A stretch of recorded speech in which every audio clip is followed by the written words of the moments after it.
दुनिया की सदाकत में तेरा नाम रहेगा, दुनिया की सदाकत में तेरा नाम रहेगा। सिद्दीक तेरा नाम से इस्लाम रहेगा, सिद्दीक तेरा नाम से इस्लाम रहेगा। दुनिया की अदालत में तेरा नाम रहेगा, फारूक तेरा नाम से इस्लाम रहेगा। दुनिया की सखावत में तेरा नाम रहेगा, दुनिया की सखावत में तेरा नाम रहेगा। आसमान तेरा नाम से इस्लाम रहेगा, दुनिया की शजावत में तेरा नाम रहेगा। अली तेरा नाम से इस्लाम रहेगा।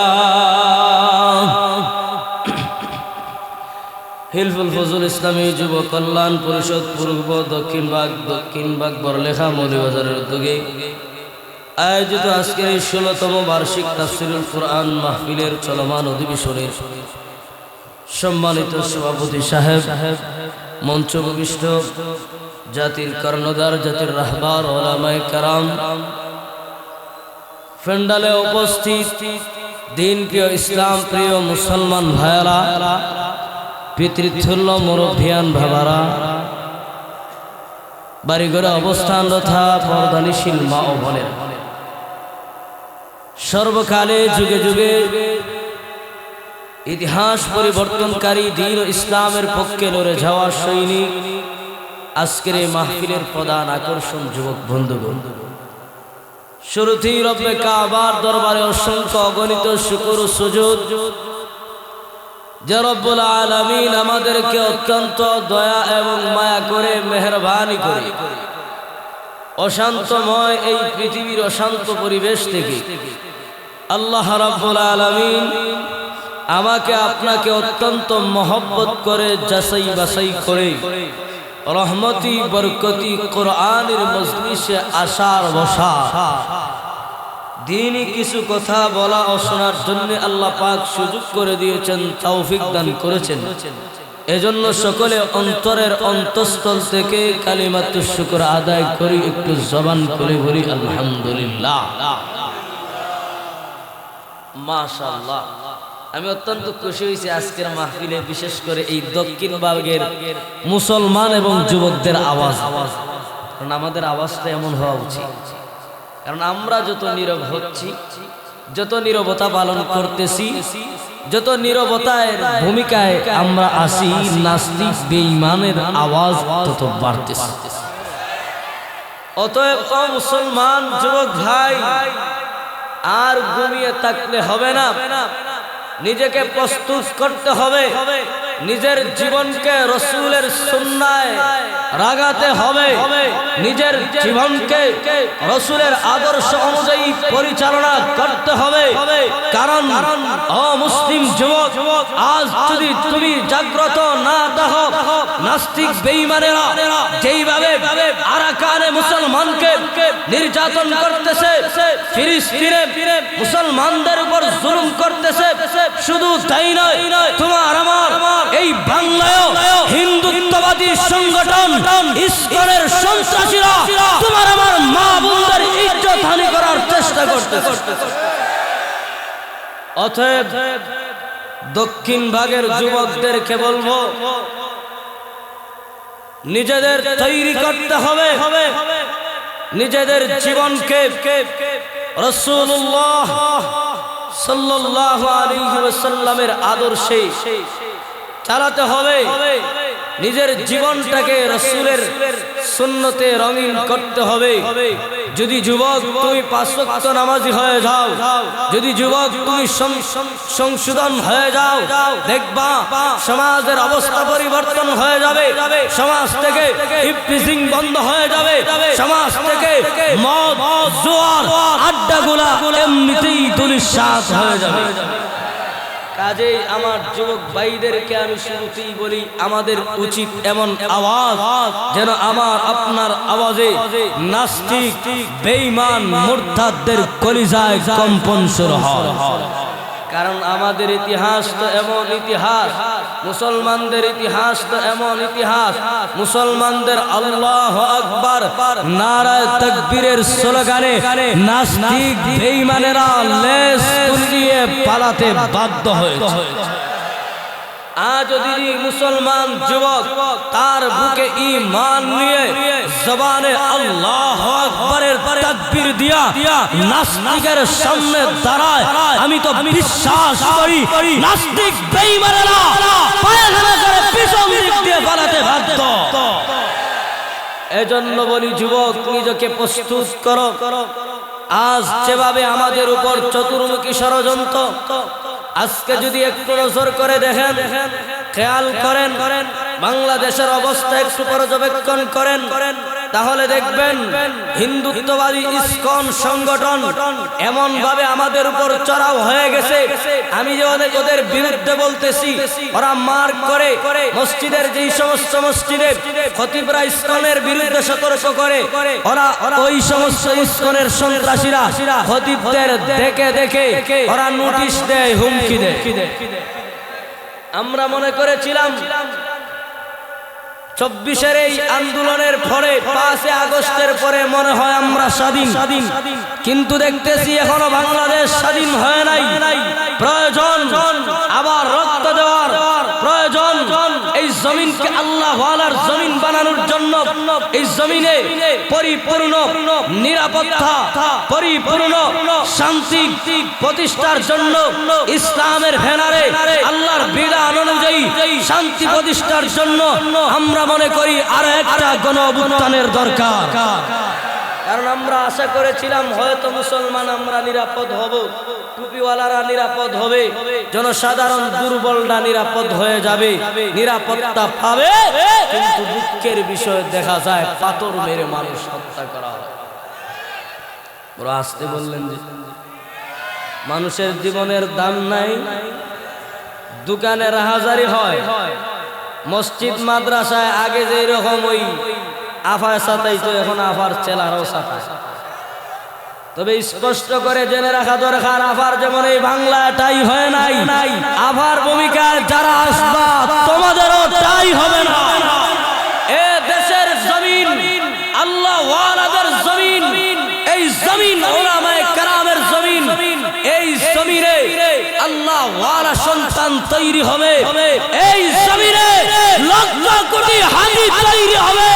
অতএব এই জমিনে ইসলামকে নিয়ে কেউ যদি ষড়যন্ত্র করে, কেউ যদি চায় এই জমিন থেকে ইসলাম এবং ইসলাম ওয়ালাকে মুছে ফেলতে, স্বপ্ন দেখছিস, স্বপ্নের মধ্যে থাক, বাস্তব হবে না।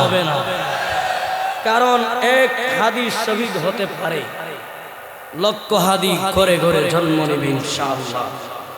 আমরা তো মনে করি এই যে ভেন্ডারে যে যুবক, এরাই হবে আগামী দিনের হাদি। কারণ হাদির পক্ষে কেন বলি, আমি হাদি কোন দল করে সেটা দেখার বিষয় না। আমি এতটুকু জানি হাদি আমার ভাই, তার সাথে আমার রক্তের বন্ধন নাও থাকতে পারে, তার সাথে আমার ঈমানের বন্ধন। হাদি পক্ষে কেন বলি, কারণ হাদি যখন কথা বলতো তাওহীদের পক্ষে কথা বলতো। হাদি কোন দলের পক্ষ নিয়ে কথা বলতো না, দেশের স্বার্থে কথা বলতো, ভারতীয় আধিপত্যবাদীদের বিরুদ্ধে বলতো। আর এই কথা বলার কারণে আজ আমাদের শহীদ শরীফ উসমান হাদি ভাইকে তোরা শহীদ করে ফেললি। আমরা স্পষ্ট বলি, শোন, আমাদের এক এক হাদিকে তোরা শহীদ করবে, আর মনে করবে তোদের মিশন এই বাংলায় বাস্তবায়ন হবে। যতই ভারত স্বপ্ন দেখুক না কেন, যতই নাস্তিকরা স্বপ্ন দেখুক না কেন, এই জমিনে ভারতের রাজ্য কায়েম হবে। যতই ভারত স্বপ্ন দেখুক না কেন, যতই নাস্তিকরা স্বপ্ন দেখুক না কেন, ওদের আদলে এই জমিন পরিচালনা হবে না। স্পষ্ট বলে দেই, এই জমিন আজও যুবকেরা চাইলে গানের আয়োজন করতে পারত। এই যে ইসলামী যুব সংঘ এরা প্রত্যেকেই যুবক। আর যৌবন কাল এমন একটা সময়, এই সময়ের কিন্তু ধারণা, এই সময়ে যৌবনের ধারণা, বন্ধুবিকে নিয়ে বান্ধবীকে নিয়ে পার্কে ঘোরানি, যৌবনের ধারণা, বান্ধবীকে নিয়ে সময় কাটানো। কিন্তু এই যুবকেরা তাফসীর মাহফিল করেছে, এটার মাধ্যমেই এরা বুঝায় দিতে চায় আগামীর যুব সমাজ, আগামীর প্রজন্ম, ইসলাম প্রিয় প্রজন্ম। কাজেই তোমরা যতই স্বপ্ন দেখো না কেন, এই জমিনে হিন্দুত্ববাদীদের রাজ কায়েম করার, এই জমিনে ইসলামপন্থীদের, কোরআন ওয়ালাদের এই জমিনে ধ্বংস করে দেওয়ার তোমাদের স্বপ্ন বাস্তবায়ন হবে না। বলছিলাম ভাই, আমি প্রাসঙ্গিক আলোচনা করব না। এখান থেকেই যে আপনাদের তাকবীর শুনে বা আলহামদুলিল্লাহ শুনে আমার খুব ভালো লাগছে। কারণ এখন দেখি যে সব জায়গায় কিন্তু এত উদ্দীপনা অনুযায়ী ইসলাম প্রিয়, এত উৎসাহ নিয়ে সবাই কিন্তু তাকবীর দেয় না বা আওয়াজ বাইর করে। তো আপনাদের এই আলহামদুলিল্লাহর আওয়াজ শুনে আমার শুরুতেই মনে হইল যে এই দক্ষিণ ভাগের যুবকেরা ইসলাম প্রিয়। ইনশাআল্লাহ ইসলামের পক্ষে থাকবেন না? তবে ইসলামের পক্ষে শুনে অনেকে মনে মনে ধারণা করতেছে হুজুর মনে হয় আইসা অন্য কোন ইসলামের দিকে ডাকতেছে।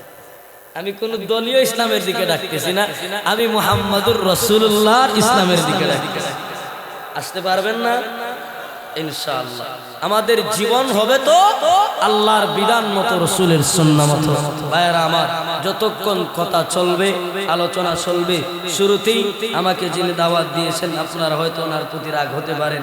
আমি কিন্তু মাহফিলটা রাখছিলাম না এক জায়গায় আপনাদের ওইদিকে, জোর করে মাহফিলটা ওনারা নিছেন। তো যাইতে যাইতে ওনাদের মাহফিল থেকে আসতে যাইয়া আমি একটু দেরি করে ফেলছি, হয়তো আপনারা মনে কষ্ট নিছেন। আশা করি কষ্ট নিবেন না, আমার ওই ভাই আলেম, ওনার প্রতিও আপনারা কষ্ট নিবেন না। মাঝে মধ্যে এরকম হয় আর কি। তো এজন্য আমি শুরুতেই আপনাদের কাছে ক্ষমা প্রার্থনা। আসুন আমি আপনাদের সম্মুখে পবিত্র কালামুল্লাহ শরীফের 114 খানা সূরার মধ্য থেকে একটা সূরার কয়েকখানা আয়াত কারিমা তেলাওয়াত করেছি। কোরআনে কারিমের মধ্যে সূরা কয়টা? জোরে বলেন, আরে জোরে বলেন। আপনারা কি জানেন না? এগুলো আমাদের ফলো থাকা দরকার, কোরআন সম্পর্কে নলেজ রাখা দরকার। যুব সমাজদেরকে বলি, কারণ বর্তমানের যুব সমাজ আলহামদুলিল্লাহ, আগের একটা সময়ের যুব সমাজ ছিল গান প্রিয়, যাত্রা গান গাইতো, খেলার আয়োজন করতো।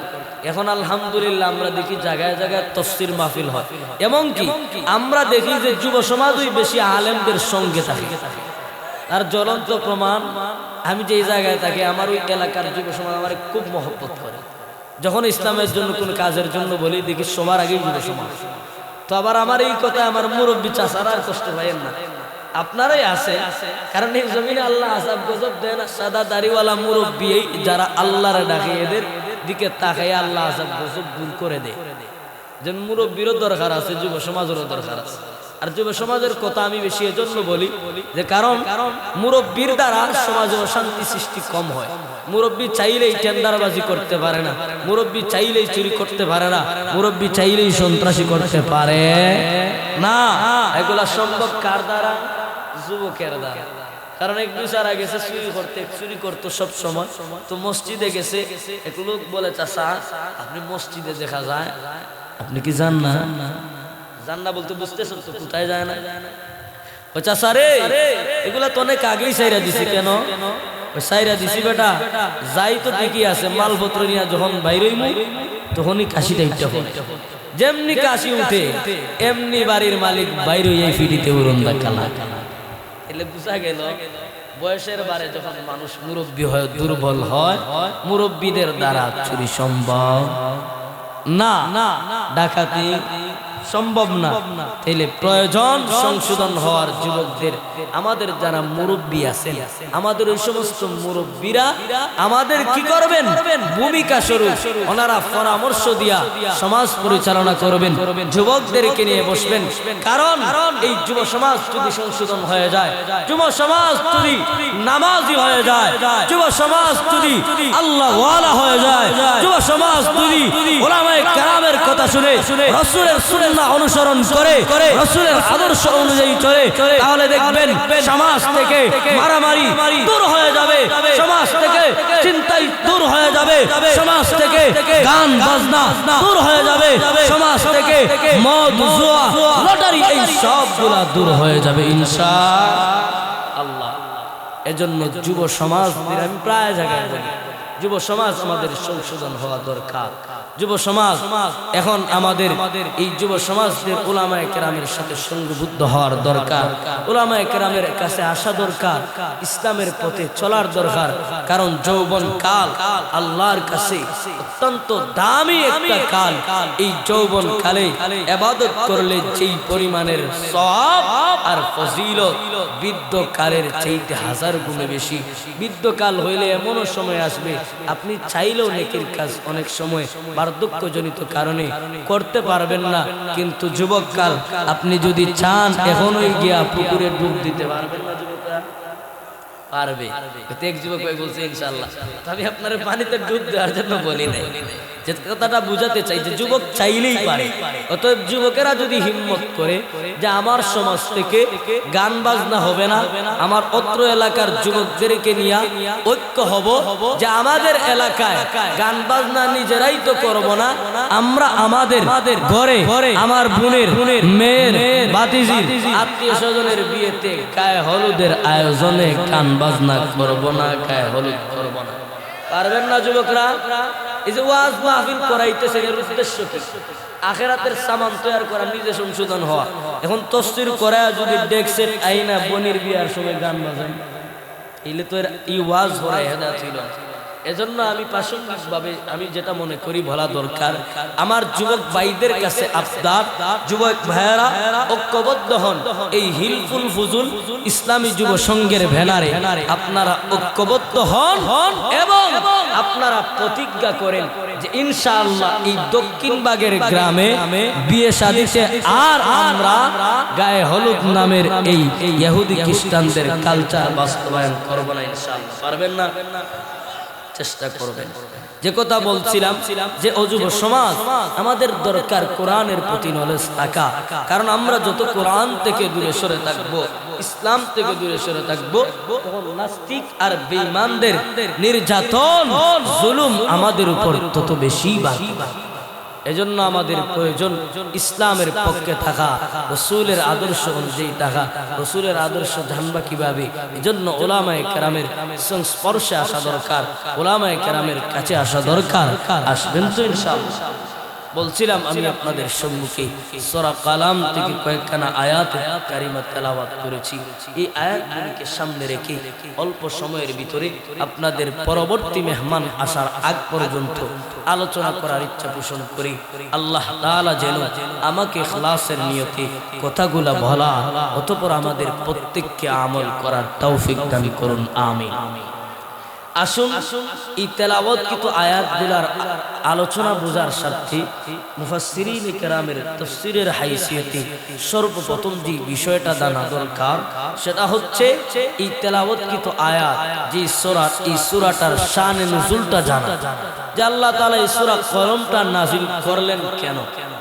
এই সূরাটার শানে নুজুলটা যদি আমরা জানি তাহলে ইনশাআল্লাহ পরবর্তীতে যে আল্লাহ নুন বললেন, নুন ওয়াল কালামি ওয়া মা ইয়াসতুরুন, এরপর যে আল্লাহ বলেন ওয়া ইন্নাকা মা আনতা বিনিয়ামাতি রাব্বিকা বিমাজনুন, হে নবী আপনি নয়, বিনিয়ামাতি রাব্বিকা আপনার রবের নেয়ামতে দয়ায় অনুগ্রহে, বিমাজনুন উম্মাদ বা পাগল, ওয়া ইন্নাকা লাআলা খুলুকিন আযীম। এর আগে আল্লাহ বলেন ওয়া ইন্না লাকা লাআজরান আযীম। আল্লাহ তাআলা রাসূলকে বলেন, হে রাসূল আপনি যে পাগল নয় তার জ্বলন্ত বাস্তব নমুনা হলো আপনি তো আপনার রবের পক্ষ থেকে নেয়ামতপ্রাপ্ত, পুরস্কার প্রাপ্ত। এই আয়াতগুলোর মূল আলোচনা বোঝার জন্য আমাদের শুরুতেই শানে নুজুল জানতে হবে। শানে নুজুল কি? মুফাসসিরিনে কেরাম বলেন এই সূরাটা আমার আপনার নবী, সূরাটা নাজিল হওয়ার পিছনে কারণ হলো আমার আপনার নবী বিশ্ব নবী মুহাম্মদুর রাসূলুল্লাহ সাল্লাল্লাহু আলাইহি ওয়াসাল্লামের বয়স যখন 40 বছর একদিন হইল, যখন আমার আপনার নবী নবুয়তের লাভ করলেন, নবীর উপর রিসালাতি আসলো। যখন 40 বছর একদিন হইল আল্লাহ তখন রসুলকে নবুয়ত দিলেন, নবুয়তি দিলেন, রসুল নবী হলেন। আচ্ছা তাইলে এর মানে কি এটাই দাঁড়ায় যে আগে রসুল ছিলেন না নবী? বরং আমার আপনার নবী তো যখন আল্লাহর রসুল বলেন কুনতু নাবিয়্যা ওয়া আদামু বাইনাল মাই ওয়াত তিন, হে বনি আদম শোনো, হে আমার উম্মতেরা শোনো, আমি আব্দুল্লাহ ইবনে মুহাম্মদ তখনও নবী ছিলাম যখন তোমাদের পিতা আদম আলাইহিস সালাম বাইনাল মাই ওয়াত তিন, মাটি এবং পানির মাঝখানে ছিলেন। অর্থাৎ আদম আলাইহিস সালাতু ওয়াস সালামের এখনো দেহ আল্লাহ তৈরি করেন নাই, ওই সময় আমি মুহাম্মদ নবী ছিলাম। অর্থাৎ মুহাম্মদুর রাসূলুল্লাহ সাল্লাল্লাহু আলাইহি ওয়াসাল্লাম নবী ছিলেন, কিন্তু দায়িত্ব আল্লাহ দেন নাই। দায়িত্ব কখন দিলেন? যখন 40 বছর একদিন হইল আল্লাহ রসুলকে রিসালাত দান করলেন।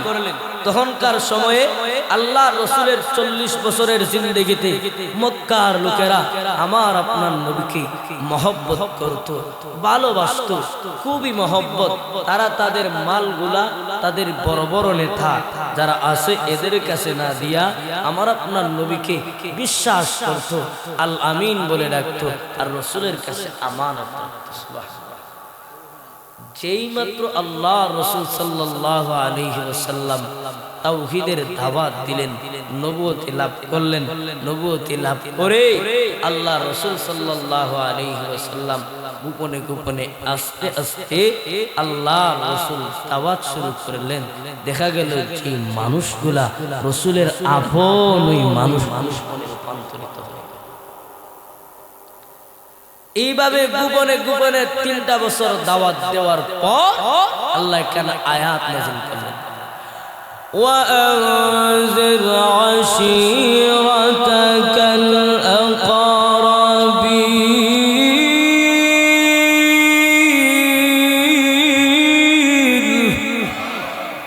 আল্লাহ নবী বিশ্ব নবী রাহমাতুল লিল আলামিন যখন নবুয়তি লাভ করলেন, 40 বছর একদিন হইল আল্লাহ নবী যখন নবী হলেন, নবীওয়ালা দায়িত্ব যখন পেলেন, গোপনে গোপনে 3টা বছর দাওয়াত দিলেন। 3 বছর গোপনে দাওয়াত দেওয়ার পরে আল্লাহ রাব্বুল আলামিন কেন আয়াত নাযিল করে জানায়া দিলেন, ও নবী এবার আপনি আপনার নিকটাত্মীয়দেরকে আমি আল্লাহ দাওয়াত দাও, তাওহীদের দাওয়াত দাও। এবার আমার আপনার নবী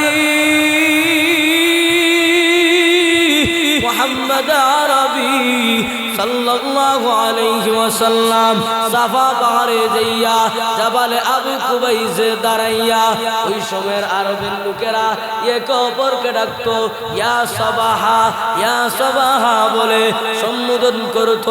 আমার আপনার নবী রাহমাতুল লিল আলামিন সাফা পাহাড়ে যাইয়া মক্কার কুরাইশের লোকদেরকে আল্লাহ নবী সম্বোধন করলেন ইয়া সাবাহা, ইয়া সাবাহা বলে। প্রত্যেক গোত্রের লোকেরা উপস্থিত হইল। এবার প্রত্যেক গোত্রের লোকেরা উপস্থিত হয়ে আল্লাহ রাসূলকে বলল, হে মুহাম্মদ আমরা হাজির হয়েছি, কেন আমাদের একত্রিত করেছো? আপনি আল্লাহ রাসূল সাল্লাল্লাহু আলাইহি ওয়াসাল্লাম প্রত্যেককে লক্ষ্য করে বলেন, হে লোকেরা বলো তো, আমি যদি বলি তোমরা এই যে পাহাড় দেখতেছো, পাহাড়ের পিছন দিক থেকে বিশাল বড় একটা বাঘ আসতেছে, এই বাঘ তোমাদের উপর আক্রমণ করবে, তোমরা কি আমার কথা বিশ্বাস করবে? আল্লাহর নবী বিশ্ব নবী রাহমাতুল লিল আলামিন যেমনি মাত্র এই কথা বলেছেন, এমনি মক্কার লোকেরা বলে, ওগো মুহাম্মদ কেন আপনার কথা বিশ্বাস করব না? 100% আপনার কথা সত্য, আমরা আপনার কথা বিশ্বাস করব, কারণ 40টা বছর আপনি আমাদের সমাজে ছোট থেকে বড় হইলেন, কোনদিন মিথ্যা আপনার কাছ থেকে পাওয়া তো দূরের কথা, কোনদিন ডং করেও আপনি মিথ্যা বলেন না। সুবহানাল্লাহ। আল্লাহর রাসূল বলেন, তাই যদি হয় তাহলে আমি আব্দুল্লাহর তোমাদেরকে দাওয়াত দিচ্ছি কুলু লা ইলাহা ইল্লাল্লাহ, তোমরা বলো লা ইলাহা ইল্লাল্লাহ, আল্লাহ ছাড়া কোনো ইলাহ নাই, এক আল্লাহর প্রতি ঈমান আনো এবং আমি আব্দুল্লাহ ইবনে মুহাম্মদকে আল্লাহর রাসূল হিসাবে গ্রহণ করো। যদি গ্রহণ করো তাহলে তোমাদের এই দুনিয়ায় তোমরা সফল কাম, পরকালে নাজাত তথা আল্লাহর তৈরি জান্নাতের মেহমান। সুবহানাল্লাহ। আল্লাহর নবী বিশ্বনবী তাদেরকে দাওয়াত দিলেন এক আল্লাহর প্রতি ঈমান আনো, এক আল্লাহকে রব হিসাবে গ্রহণ করো এবং আমি আব্দুল্লাহ ইবনে মুহাম্মদকে আখেরি নবী হিসাবে গ্রহণ করো। এই কথা বলে আল্লাহর রাসূল বলেন যদি তোমরা ঈমান আনো তাহলে দুনিয়ায় সফল কাম করো, কালেও তোমরা সফল কাম হয়ে যাবে।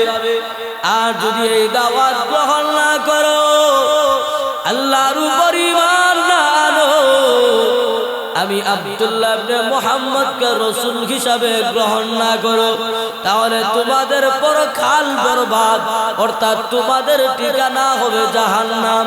আল্লাহর রাসূল যখন তাদের এই বলিয়া তাওহীদের দাওয়াত দিলেন, একটু খেয়াল করে দেখেন তাওহীদের দাওয়াত দিলেন এই সমস্ত মানুষদের কাছে যারা রাসূলকে ভালোবাসতো, মহব্বত করত, আল আমিন বলে সম্বোধন করত।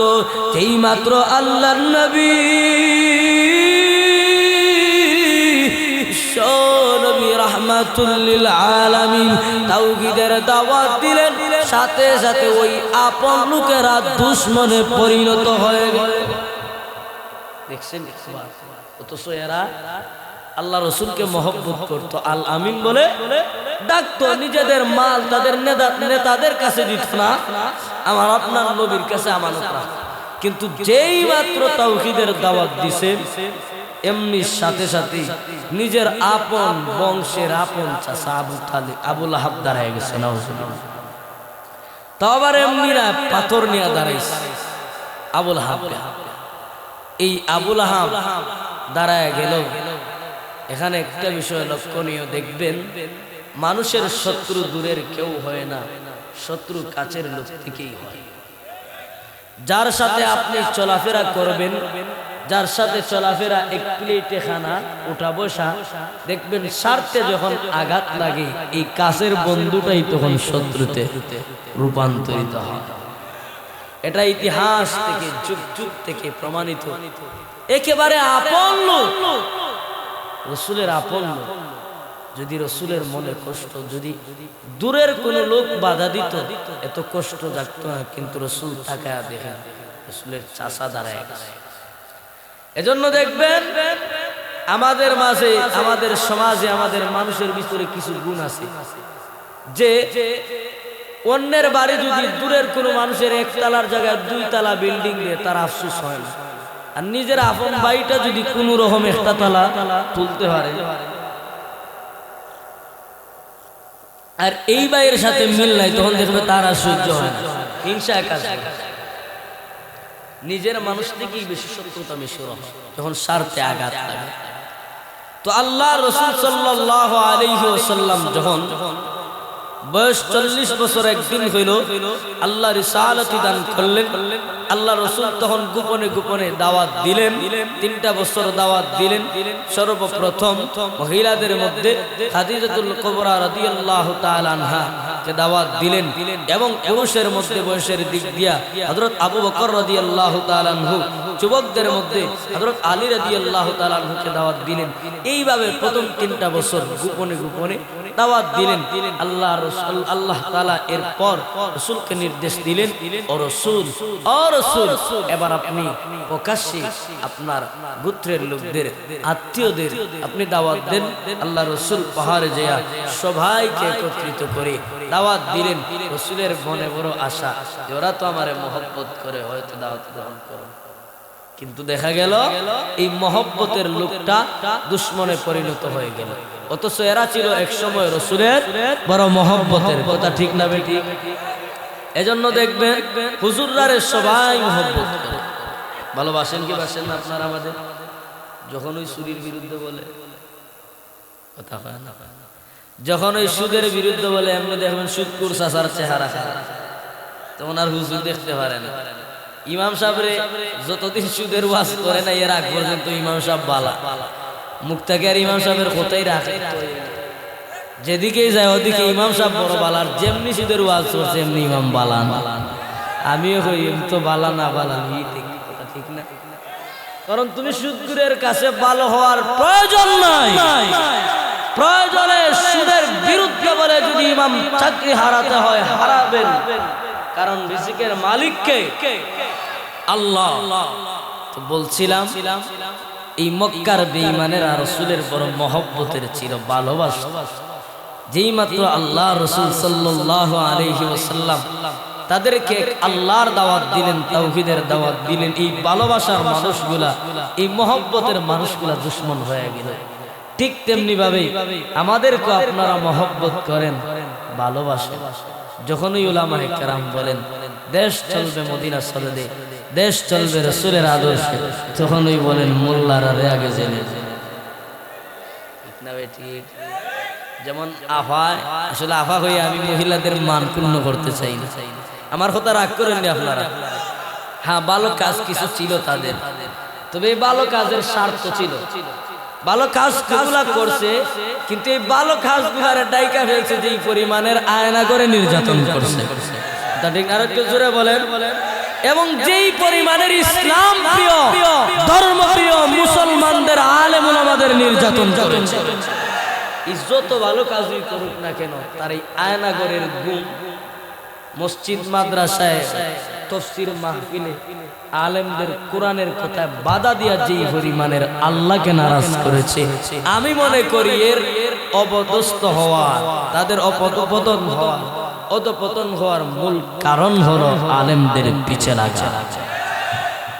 বলছিলাম আলেমরা যখনই বললেন যে দেশ থেকে মূর্তি সরায় নাও, মূর্তি স্থাপন করা যাবে না, কারণ মূর্তি শিরক, যখনই বলছেন এর আগে কিন্তু মোল্লারা বড়ই ভালো হয়েছে, আলেমদের মহব্বত করত। যেমনি মাত্র মূর্তি হারাম ঘোষণা করছেন উলামায়ে কেরাম আরো কিছু কথা বলছেন, যখন সমাজ পরিচালনা করো ন্যায় ইনসাফের সাথে, ইসলামের আদর্শে, নবীর আদর্শ অনুযায়ী দেশ পরিচালনা হবে মদিনা সনদে, তখনই ওদের স্বার্থে আঘাত লাগছে, একে একে আলেমদের দুইরা জেলে ঢুকেছে।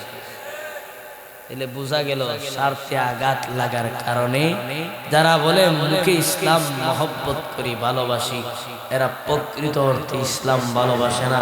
প্রকৃত অর্থে যদি ইসলাম ভালোবাসতো তাহলে ইসলামের কথা বললে, দ্বীনের কথা বললে, মদিনা সনদের কথা বললে গায়ে লাগতে পারে না। কারণ এই জমিনে যদি শান্তি প্রতিষ্ঠা করতে হয়, এই জমিনে যদি প্রকৃত অর্থে প্রতিটা মানুষের অধিকার নিশ্চিত করতে হয়, প্রতিটা মানুষের অধিকার আদায় করতে হয়, তো সেটা সম্ভব একমাত্র ইসলামের মাধ্যমে, আল্লাহর বিধান, তার রাসূলের আদর্শের মাধ্যমে। তার প্রমাণ আমরা জানি আজ 27 থেকে 28 দিন শরীফ উসমান হাদি, আগেই তার কথা বলেছি, শরীফ উসমান হাদি শহীদ হয়েছে। এদেশের পক্ষে লড়ে দেশের কথা বলতো, ইসলামের কথা বলতো। এই কুলাঙ্গারেরা, কাপুরুষেরা পিছন দিক থেকে গুলি করলো, তাও আবার শনাক্ত হইল কুনি ফয়সাল। কিন্তু যে কথাটা বুঝাতে চাই, এদেশে ইসলাম প্রয়োজন, কারণ ইসলাম যদি থাকতো, ইসলামের বিধান অনুযায়ী যদি দেশ, সমাজ, রাষ্ট্র, ঘর সব কিছু পরিচালনা হইতো, তাহলে আজ 27 থেকে 28 দিন হতো না হাদি হত্যার। ওই হাদিকে হত্যা করার পরের দিনই খুনি ফয়সালকে গ্রেফতার করা হতো। এমনকি এমন একটা শাস্তি হতো, তার উপর কিসাসের আইন প্রয়োগ যদি করা হতো, তাহলে কিয়ামত পর্যন্ত বাকি যত সন্ত্রাস আছে, যত খুনি টেররিস্ট আছে, ওরা আজীবনের জন্য শিক্ষা পেয়ে যেত। আদি হত্যার বিচার এখনো হয় নাই, এটাই প্রমাণ করে এ জমিনে আল্লাহর বিধানের প্রয়োজন, এ জমিন আল্লাহর বিধান অনুযায়ী পরিচালনা করার দরকার। এ জমিনে যদি শান্তি এবং প্রত্যেকটা মানুষের অধিকার আদায় করতে হয়, অধিকার বাস্তবায়ন করতে হয়, তাহলে ইসলামের প্রয়োজন, আল্লাহর রসুলের তরিকার প্রয়োজন, রসুলের আদর্শের প্রয়োজন। আল্লাহ রসুলের আদর্শ, আল্লাহর বিধান ব্যতীত এই জমিনে শান্তি প্রতিষ্ঠা করা মানব রচিত আইন দিয়া সম্ভব না। তো বলছিলাম রসুলকে সবাই মহব্বত করে, যেমনি মাত্র আল্লাহ রসুল সাল্লাল্লাহু আলাইহি ওয়াসাল্লাম দাওয়াত দিলেন তাওহীদের, এবার রসুলের দুশমন বেড়ে গেল। আপন লোকেরা আবু লাহাব পাতল নিয়ে দাঁড়াইছে, তাব্বাল্লাকা লিহাযা জামাতানা ইয়া মুহাম্মদ, হে মুহাম্মদ তোমার ধ্বংস হোক, তুমি কি এজন্যই আমাদের একত্রিত করছো? এই বলিয়া শুধু তাই নয়, যত দিন যায় রসুলের উপর জুলুম আর নির্যাতন শুরু হয়ে যায়। শুধু রসুলের উপর নয়, মুসলিম যারা নতুন মুসলমান হইছেন তাদের উপরও জুলুম আর নির্যাতনের স্টিম রোলার চলতেছে। ভাইরা আমার, শিয়াবে আবি তালিবি 3টা বছর নবী এবং তার সাথী সঙ্গীদের সাহাবায়ে কেরামদের বন্দী করে রাখা হইল। সাহাবায়ে কেরাম খানা নাই, পিনা নাই, এত কষ্টে ওই বন্দিশালার শিয়াবে আবি তালিবের ছোট ছোট বাচ্চাদের ক্ষুধার তাড়নায়, পেটের ক্ষুধার তাড়নায় আওয়াজগুলা, কান্নার আওয়াজ মক্কার অদূর থেকে বাহির থেকে পর্যন্ত শোনা যায়। শুধু তাই নয়, আমার আপনার নবী মুহাম্মদুর রাসূলুল্লাহ সাল্লাল্লাহু আলাইহি ওয়াসাল্লাম যখন তাওহীদের দাওয়াত দিলেন, তাওহীদের দাওয়াত দেওয়ার কারণে যেই লোকেরা ছিল আপন, ওরা রসুলের দুশমন হয়ে গেল।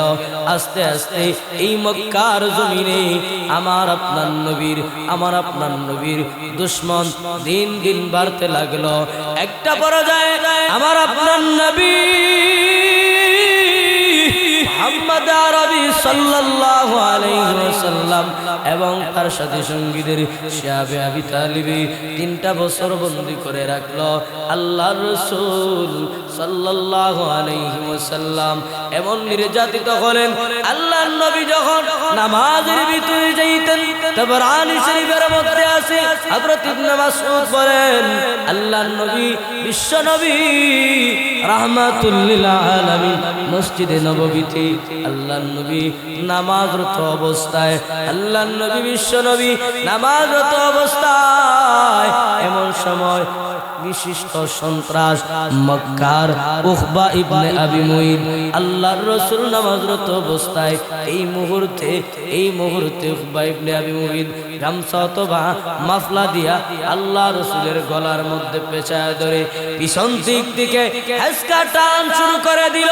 আল্লাহর নবীর চেহারাটা লাল হয়ে গেল, যেন আল্লাহ নবীর এই মুহূর্তে প্রাণ বের হয়ে যায়, এই মুহূর্তে আল্লাহর নবী যেন ইন্তেকাল করবেন।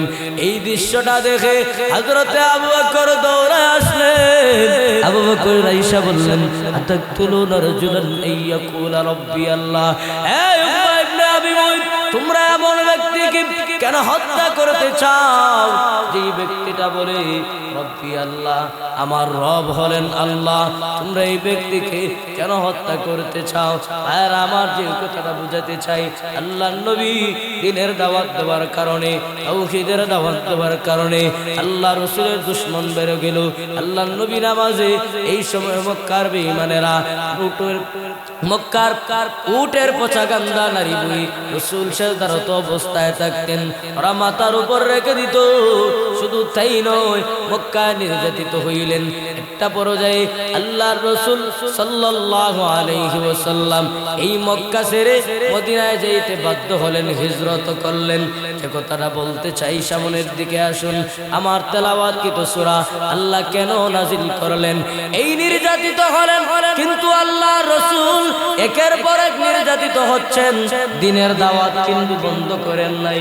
যতই রাসূল নির্যাতিত হন, ততই আল্লাহর রাসূল তাওহীদের দাওয়াত দেন, ইসলামের কথা বলেন, আল্লাহর কথা বলেন, পথ ভোলা মানুষদেরকে আল্লাহর দিকে ডাকেন, আল্লাহর দিকে ডাকেন। এবার মক্কার বেঈমানেরা কিছু মুশরিক আল্লাহর রাসূলকে আয়েশা বলল, ও মুহাম্মদ, ও মুহাম্মদ, আচ্ছা ঠিক আছে, তোমার আল্লাহর প্রতি ঈমান আনবো, তবে আমাদের কিছু শর্ত আছে। বলো কি শর্ত? বলে শর্ত হলো ওই যে আকাশে দেখা যায় চাঁদ, ওই সূর্য, চাঁদকে কি দ্বিখণ্ডিত করতে পারবা তুমি? আল্লাহ রাসূল সাল্লাল্লাহু আলাইহি ওয়াসাল্লাম তাদেরকে লক্ষ্য করে বললেন, এই চাঁদকে দ্বিখণ্ডিত করা তো আমার পক্ষে সম্ভব না, তবে আমার আল্লাহ যদি চায় আমার পক্ষে সম্ভব হবে। সুবহানাল্লাহ। তারা মুশরিকেরা বলে, এই যদি হয় তাহলে আমাদের দেখাও, আমরা সাথে সাথে ইসলাম গ্রহণ করব। আল্লাহর নবী এবার আল্লাহর উপর ভরসা করি, আল্লাহর উপর ভরসা করি। এমনি মাত্র শাহাদাত আঙ্গুলটা তাদের দিকে ইশারা করেছেন, এমনি আমার আপনার নবীর ইশারায় আকাশের ওই চাঁদ মুহূর্তের ভিতরে দ্বিখণ্ডিত হয়ে গেল। সুবহানাল্লাহ। এবার আমার আপনার নবী তাদেরকে লক্ষ্য করে বললেন, রে মক্কার লোকেরা, আমি তোমাদের শর্ত পূরণ করেছি, এবার তোমরা আমার দাওয়াত গ্রহণ করো, আল্লাহর দ্বীন গ্রহণ করো, আল্লাহর উপরে ঈমান আনো। এমনি মক্কার বেঈমানেরা বলে, ও মুহাম্মদ, আমরা কি যাই নাই বলছি, তুমি আমরার দায়িত্ব, আমরার এই প্রতিশ্রুতি, আমাদের এই দাবি পূরণ করে ফেলবা। এরা হয় যে আমরা কি জানতাম যে তুমি এটাই পূরণ করতে পারবা, আসলে তো তুমি জাদুকর। নাউজুবিল্লাহ। এবার বলতে শুরু করে, হ্যাঁ মুহাম্মদ, আচ্ছা ঠিক আছে, তুমি চাঁদ দ্বিখণ্ডিত করেছো, আমরা এবার তোমার কাছে কিছু যুক্তি প্রমাণ পেশ করব। এই যুক্তির গুলোর জবাব যদি দিতে পারো তাহলে বুঝবো তুমি সত্য, তোমার ধর্ম সত্য, তোমার আল্লাহর প্রতি ঈমান আনবো। কি যুক্তি? তাফসীর কারকগণ লেখেন, এরা আবুল তাবুল একের পর এক যুক্তি পেশ করে আল্লাহর নবী রাহমাতুল লিল আলামিন তাদের প্রত্যেকটা যুক্তি খণ্ডন করেন। একটা পর্যায়ে মক্কার ওই মুশরিকেরা আল্লাহ রাসূলের সাথে যুক্তি তর্কে না পাইরা বলে, আনতা মাজনুন, আনতা সাহির। নাউজুবিল্লাহ। আল্লাহর রাসূলের সাথে যুক্তিতে না পেরে ওরা বলে, ও মুহাম্মদ তুমি পাগল, ও মুহাম্মদ তুমি জাদুকর। নাউজুবিল্লাহ। যখন নাকি এরা আমার আপনার নবীকে পাগল বলল, আমার আপনার নবীকে সাহির জাদুকর বলল, আমার আপনার নবী দিলের মধ্যে ব্যথা পাইলেন। সাথে সাথে আমার আল্লাহ জিবরাইলকে লক্ষ্য করে বলেন, ও জিবরাইল, এই মুহূর্তে আমার নবীর কাছে সূরা কলম নিয়ে যা। আল্লাহ জিবরাইলের মাধ্যমে আমার তেলাওয়াত কিন্তু সূরা কলম নাযিল করে আল্লাহ বিশ্ব নবীকে সান্ত্বনা দিলেন। ওগো নবীজি, মক্কার মুশরিকেরা আপনাকে বলে পাগল, আবুল তাবুল যুক্তি পেশ করে আর আপনাকে পাগল বলে। ওগো নবীজি, আপনি ওদের কথা মনক্ষুণ্ণ হয়েন না গো। মা আনতা বিনিমাতি রাব্বিকা বিমাজনুন।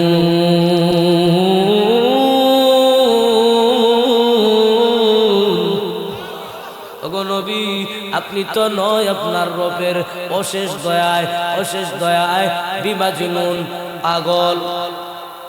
এই কথাটা বলার আগে আল্লাহ রাব্বুল আলামিন এই সূরা কলম নাযিল করে। আল্লাহ রাব্বুল আলামিন তিনটা জিনিসের কসম খাইছেন। এরপরে আল্লাহ বলেছেন, মা আনতা বিনিয়ামতি রাব্বিকা বিমাজনুন। ও নবী, ওরা যে আপনাকে দ্বীনের দাওয়াত দেওয়ার কারণে, ইসলামের কথা বলার কারণে, আমি আল্লাহর কথা বলার কারণে আপনাকে পাগল বলে, আপনাকে জাদুকর বলে। সাবধান ও নবী, এদের কথায় মনক্ষুণ্ণ হয়েন না গো। আমি আল্লাহ আপনাকে সান্ত্বনা দিয়া ওদের কথার দাঁত ভাঙ্গা জবাব দিয়া সূরা কলম নাযিল করলাম। শুধু তাই নয়, এই সূরা কলমের ভিতরে শুরুতে আমি আল্লাহ দামি দামি তিনটা জিনিসের কসম খাইলাম। এখন প্রশ্ন হলো আল্লাহ কসম খাইলেন কেন? মানুষ তো কসম খায় ওই সময় যখন একজনের কথা আর একজন বিশ্বাস করে না, ঠিক না? তখন ওই মানুষ কসম খায়, কিন্তু আল্লাহর কথা তো এমনিতেই 100-এর উপরে। আল্লাহর কথা সত্য, বিন্দু মাত্র সন্দেহ নাই। তাইলে আল্লাহ কেন কসম খাইলেন? আল্লাহ কসম খাইলেন এর কারণ হলো আল্লাহ তাআলা এই জিনিসটার গুরুত্ব বুঝাতে চান। মানুষের আদত হইল, মানুষ যখন একজন আরেকজনকে কসম খাইটা হয়, বন্ধুরে আল্লাহর কসম, বন্ধুরে তোর মাথা ছুঁয়া কই কয়, এরকম কসম খায় না বন্ধুরে আজ এই হইছে সেই হইছে। যখন মানুষ কসম খায় তখন মানুষ মানুষের কথার গুরুত্ব দেয়। এই আদত হলো মানুষের আদত হলো, কসম খায়া কোনো কথা বললে মানুষ এটার গুরুত্ব দেয়, এটারে বড় দাম দেয়। এ কারণে আল্লাহ মানুষের এই আদত অনুযায়ী মানুষ যেন গুরুত্ব দেয়, দাম দেয়, আল্লাহ তাআলাও কসম খাইলেন। 2 নাম্বার, আল্লাহ দুর্বল ঈমানওয়ালার ঈমানকে পরিপূর্ণ করার জন্য আল্লাহ এবার কসম খাইলেন। কসম খাইলেন 3টা। প্রথমত আল্লাহ বলেন নুন, আগনবীজি নুনের কসম, ওয়াল কলামি ওয়া মা ইয়াসতুরুন। 2 নাম্বার আল্লাহ বলেন ওয়াল কলাম, আগনবী কলামের কসম, কলমের কসম। 3 নাম্বার আল্লাহ বলেন আগনবী মা ইয়াসতুরুন, মা ইয়াসতুরুন শব্দের কসম। এখন প্রশ্ন হলো, বুঝলাম কসম 3টা, এই 3 কসমের উদ্দেশ্য কি? নুন এর দ্বারা কি বোঝায়? মুফাসসিরিনে কেরাম বলেন ওরফে মুকাত্তাআত এমন অনেক শব্দ কোরআনে কারীমের সূরার শুরুতে আছে, যেমন আলিফ লাম রা। এভাবে আল্লাহ তাআলা বিভিন্ন জায়গায় বিভিন্ন সূরার শুরুতে শব্দ এনেছেন। এর অর্থ একমাত্র আল্লাহ জানে। এর অর্থ কে জানে? একমাত্র আল্লাহ জানেন।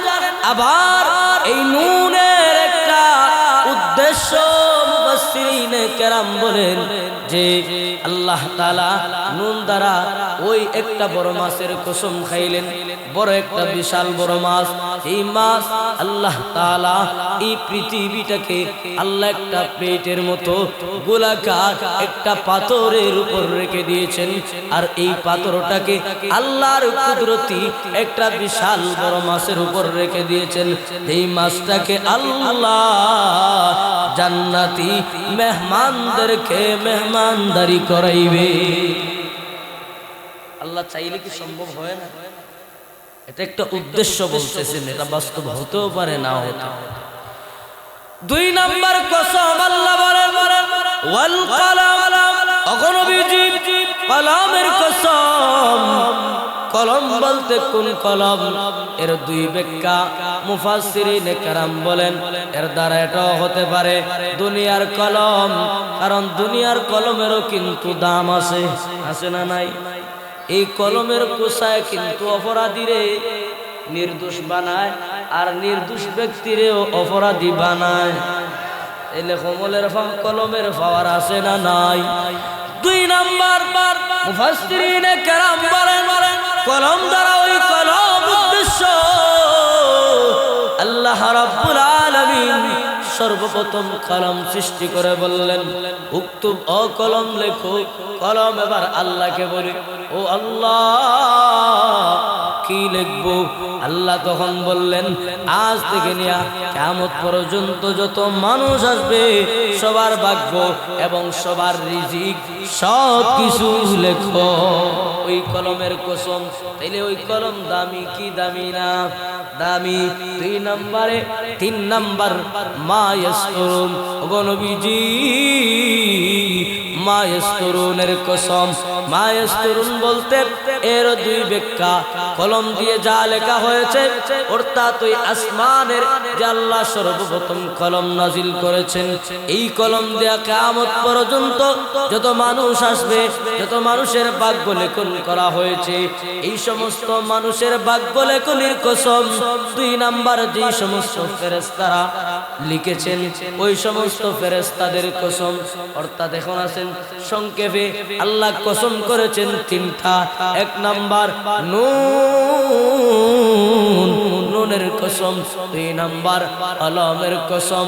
কলম বলতে ওই কলমের কসম যেই কলম আল্লাহ সর্বপ্রথম পৃথিবী সৃষ্টির পরে আল্লাহ সৃষ্টি করে আল্লাহ তাআলা পৃথিবীবাসীর ভাগ্য লেখনের জন্য আল্লাহ আদেশ করেছেন, ওই কলমের কসম। 3 নাম্বার ওই কলম দ্বারা যা লেখা হয়েছে এবং যেই সমস্ত ফেরেশতারা লিখেছেন ওই ফেরেশতাদের কসম। এমন 3টা কসম আল্লাহ খায়া এবার 2 নাম্বার আয়াতে আল্লাহ বিশ্বনবীকে সান্ত্বনা দিন, ওগো নবীজি ওরা আপনাকে পাগল বলে গো, আপনাকে জাদুগিরি বলে, আপনার মনে কষ্ট আমি জানি, কিন্তু গো নবী আপনার মনে কষ্ট আমি আল্লাহ কিন্তু বরদাস্ত করতে পারি না। সুবহানাল্লাহ। এজন্য আল্লাহ জিবরাইলের মাধ্যমে সূরা কলম নাযিল করে দামি দামি 3টা জিনিসের কসম শুরুতে করে, 3 জিনিসের কসম করে আল্লাহ দ্বিতীয় আয়াতে বলেন, মা আনতা বিনি'মাতি রাব্বিকা বিমাজনুন।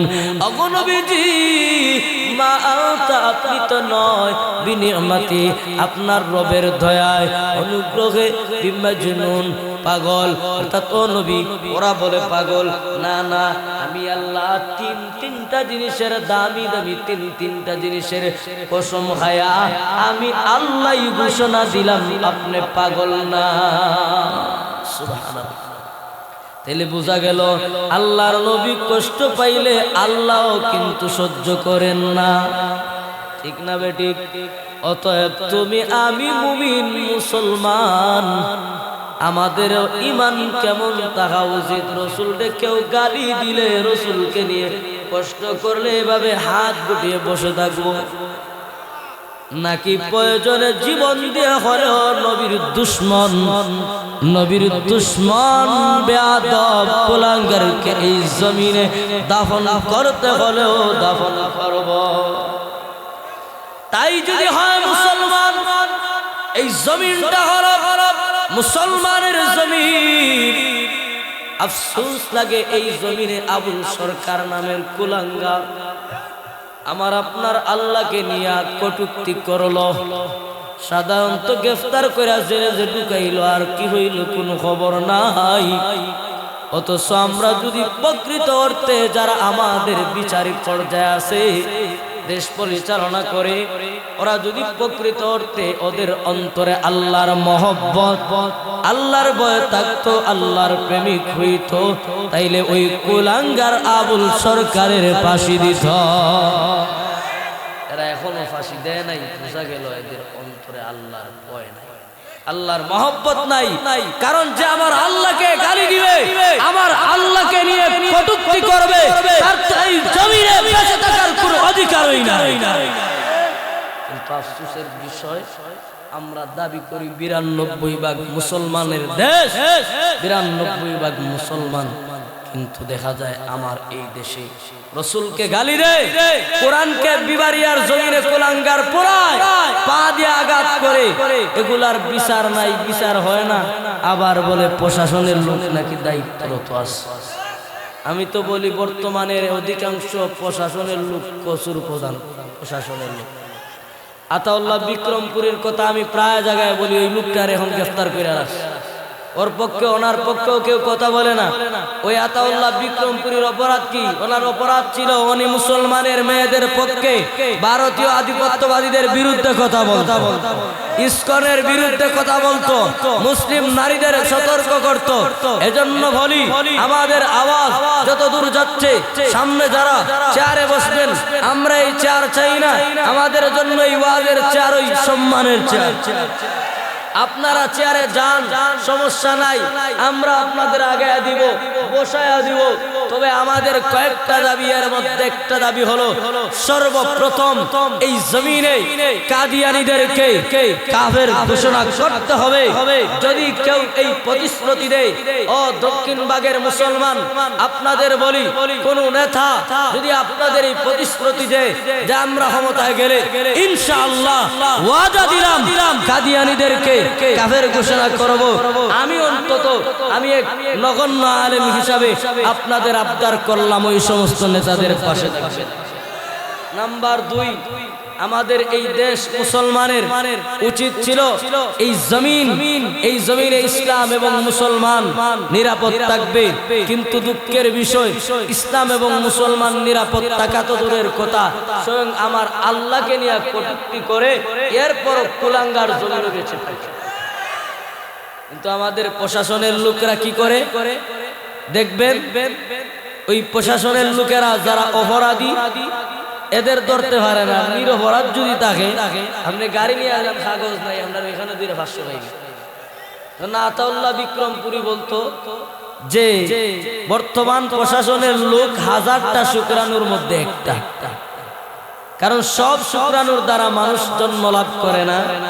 রেহেমের ভিতরে, মায়ের রেহেমের ভিতরে যখন একটা যায়, ওই একটা বাসে আল্লাহর কুদরতে, আল্লাহর হুকুম, ওই একটা থেকেই মানুষের জন্ম লাভ করে।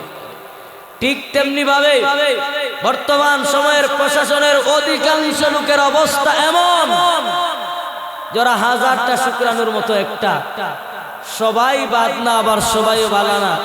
এদের মধ্যে কিছু আছে ভালো, যদি ওনাদের প্রকৃত অর্থে ওদের অন্তরে আমি বলি দেশ প্রেমে কাজ করত, ওরা দায়িত্বের জায়গায় থেকে দেশের দায়িত্ব পালন করতেন, তাহলে ওই যে গাজীপুরে আমাদের মুসলিম বোন ইসকন সদস্যের হাতে ধর্ষিতা হলো 11 বছরের আয়েশা মনি, আমার আপনার মুসলিম নারী মাদ্রাসার ছাত্রী নির্যাতিত হলো, ধর্ষিতা হলো, থানায় যাওয়া হলো, মামলা করা হলো। প্রথমত একদিন গেল, মামলা নিল না, পরবর্তীতে মামলা নেওয়া হলো, মামলা নেওয়ার পরও তার বিচার করা হলো না, পাল্টা তাদের একটা বাংলাদেশ পুলিশ নামের একটা পেজ থেকে সোশ্যাল মিডিয়ায় তারা এই পোস্ট করে জানায়া দিল যে প্রশাসনের লোকেরা জানায়া দিল ওই মুসলিম নারী আশামণি নাকি তার সাথে প্রেম করছে। না আমার মুসলিম মেয়েকে দোষী বানাইয়া ইসকন সদস্য হিন্দুত্ববাদীদের পক্ষপাতিত্ব করতেছে। এজন্য বোঝা গেল তার উচিত ছিল এই সময় মজলুমের পক্ষ নেওয়ার, এই মুসলিম দর্শিতা নারীর পক্ষ নিয়া সঠিক বিচারের ব্যবস্থা করার, করে নাই। বোঝা গেল বর্তমানের অধিকাংশ প্রশাসনের লোকেরাই এরা ইসলাম প্রিয়, দেশ প্রিয় না। কাজেই ভাইরা আমার, যে কথা বলতেছিলাম, আল্লাহর রসুলকে যখন ওরা কষ্ট দিল, আল্লাহ কিন্তু সহ্য করতে পারে। অতএব আমরা আমাদের আল্লাহকে মহব্বত করি, আমরা রসুলকে মহব্বত করি।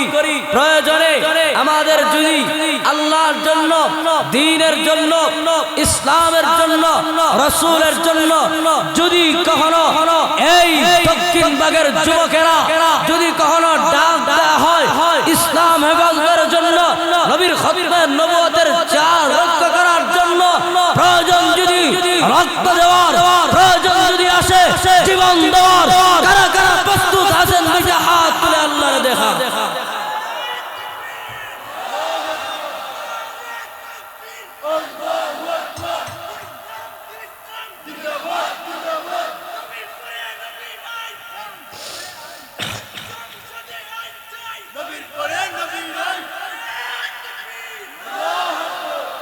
আল্লাহ কবুল করুন যুবকদেরকে। আমাদের জীবন এমন হবে নবী প্রেমওয়ালা, আল্লাহর প্রতি, রসুলের প্রতি এমন প্রেম থাকবে।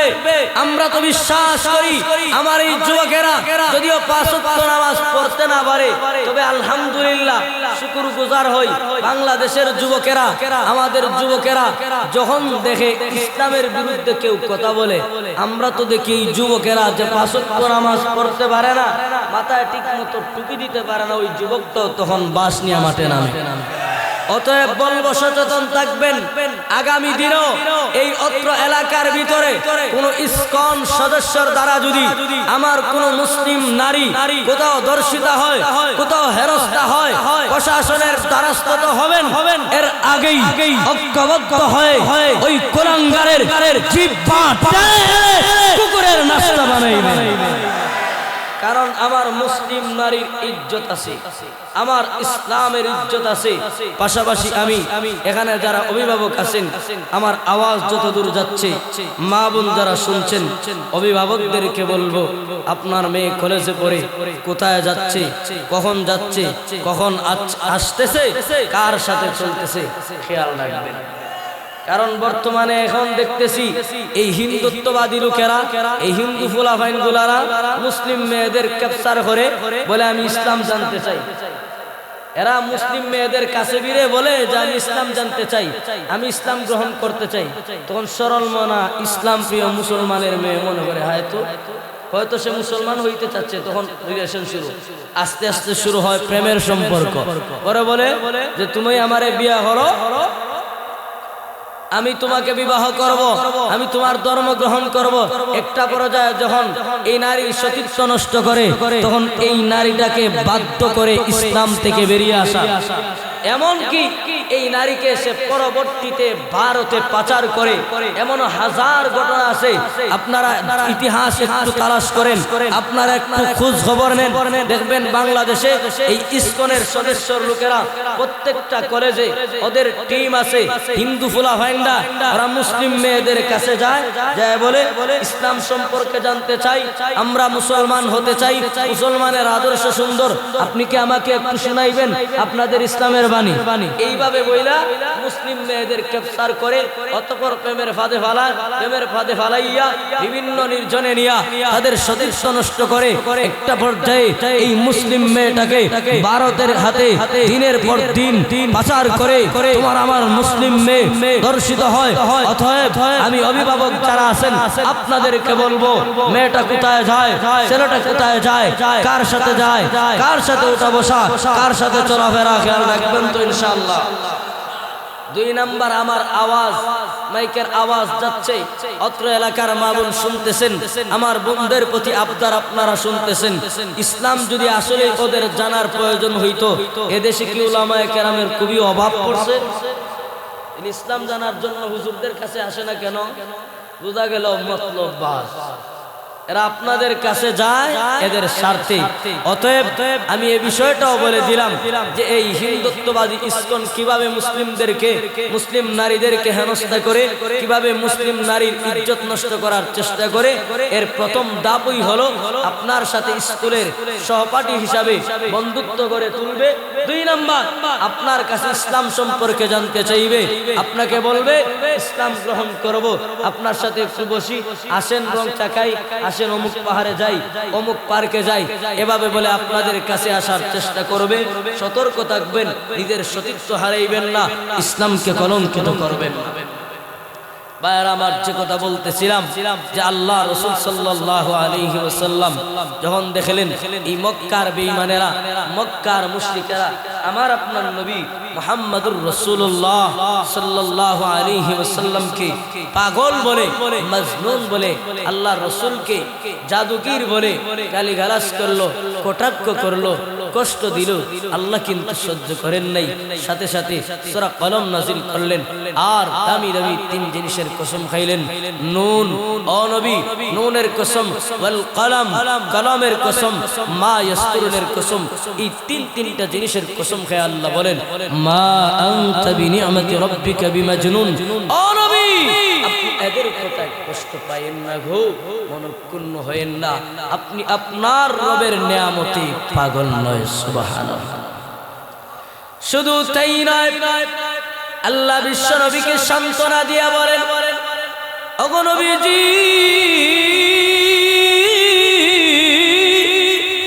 আপনি এদের কথা মনক্ষুণ্ণ হবেন না গো, আমি আল্লাহ দামি দামি 3টা জিনিসের কসম খায় আপনাকে সান্ত্বনা দিলাম। মা আনতা বিনিয়ামাতি রাব্বিকা, আপনি তো নয় আপনার রবের দয়ায় অনুগ্রহে বিমাজনুন, পাগল, বরং ওয়া ইন্না লাকা লাআজরান গায়রা মামনুন। ওগো নবীজি, আপনি যে পাগল নয়, ওগো নবীজি, এর বাস্তব নমুনা হলো আপনি আপনার রবের পক্ষ থেকে পুরস্কার প্রাপ্ত। আচ্ছা বলেন তো, কোন মানুষ কি কোন পাগলকে পুরস্কার দেয়? না, বরং পুরস্কার তো এমন মানুষ পায় যাদের গুণ আছে, গুণের কারণে যোগ্যতার কারণে মানুষ পুরস্কার পায়, পুরস্কৃত হয়। তাইলে বোঝা গেল আল্লাহ তাআলা বলেন, ও নবী, আপনাকে যারা পাগল বলে মনে কষ্ট নিয়েন না, আপনি আপনার রবের পক্ষ থেকে নেয়ামত প্রাপ্ত। এরপর আল্লাহ বলেন, ও নবী, ওয়া ইন্নাকা লা আলা খুলুকিন আযীম। ও নবী, আপনি ওদের কথায় মনঃক্ষুণ্ণ হইেন না, আমি আল্লাহ আপনাকে মহান আর চরিত্র দান করলাম, ওদের কথায় মনঃক্ষুণ্ণ হয়েন না। ভাইরা আমার আপনার নবীর চরিত্র কি? এমন এক চরিত্র, এমন এক মহান চরিত্র আল্লাহ তাআলা দান করলেন, যেই চরিত্র দেখে, যেই আদর্শ দেখে আমার আপনার নবীর আদর্শ, আমার আপনার নবীর সমাজ পরিচালনা, আমার আপনার নবীর ঘর পরিচালনা, সমাজ পরিচালনা, রাষ্ট্র পরিচালনা দেখে দলে দলে বেঈমানেরা ইসলাম ধর্ম গ্রহণ করতে বাধ্য হইত। শুধু তাই নয়, যাই হোক, হুজুর যেহেতু চলে আসছেন, আর আমি হুজুরকে অনেক বড় হুজুর, মুহাদ্দিস মানুষ, আমরা আসলে ওনার এই সামনে বসে বয়ান করার বা ওনাকে বসে রেখে কষ্ট দেওয়ার এই পরিমাণের যোগ্যতা, এই দুঃসাহস আমার নাই। হুজুর আসছেন হিসাবে আমি আলোচনা শেষ করে দিই।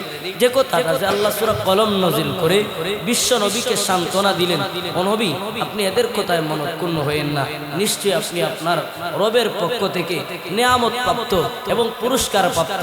এরা আপনাকে বলে পাগল। ও নবী, যারা পুরস্কার পায় এরা তো পাগল হতে পারে না, অবশ্যই আপনি আপনার রবের পক্ষ থেকে নিয়ামত প্রাপ্ত, পুরস্কার প্রাপ্ত।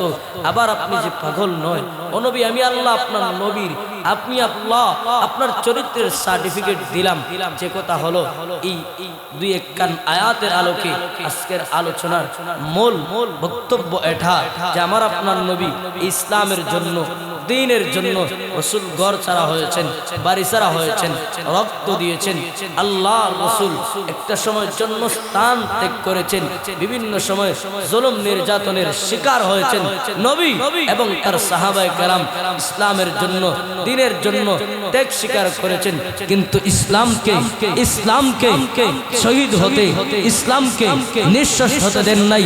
আল্লাহ রাসূল জীবন দিয়ে, তার সাহাবায়ে কেরাম রক্ত দিয়ে এই জমিনে ইসলামকে টিকে রাখার চেষ্টা করেছেন। অতএব আমার আপনার জন্য করণীয় এই নবীর দ্বীনকে টিকে রাখা, আল্লাহ রাসূলের দ্বীনের অনুযায়ী, আদর্শ অনুযায়ী চলা, 5 ওয়াক্ত নামাজ পড়া, হালাল পথে চলা, হালাল রিজিক থেকে মাল গ্রহণ করা। পাশাপাশি শেষ মেসেজ এটাই যে মুসলিম নারীদেরকে সতর্ক করবেন যেন হিন্দুত্ববাদী ইসকন সংগঠনের সদস্যরা আমার আপনার মেয়েদেরকে যেন তারা তাদের টার্গেটের শিকার না বানাইতে পারে। 2 নাম্বার, যুবক ভাইদেরকে যে কথাটা বলবো, 5 ওয়াক্ত নামাজ পড়বেন এবং আপনারা একটা মাস এই পদ্ধতি গ্রহণ করুন। আপনি যখন নামাজে যাবেন, পাশের বাড়ির যুবক ভাইটাকেও আপনি তাকে নামাজে নিয়ে যান। এভাবে 1 দিন, 2 দিন, একটা মাস এইভাবে যদি করতে থাকেন, দেখবেন আস্তে আস্তে এলাকার অবস্থা পরিবর্তন হয়ে যাবে, নামাজের সংখ্যা বেড়ে যাবে। ইনশাআল্লাহ পারবেন তো ভাই? আল্লাহ তাআলা প্রত্যেককে কবুল করুন, এই মাহফিলটাকে আল্লাহ তাআলা কবুল করুন, আমি গুনাহগারকেও আল্লাহ কবুল করুন।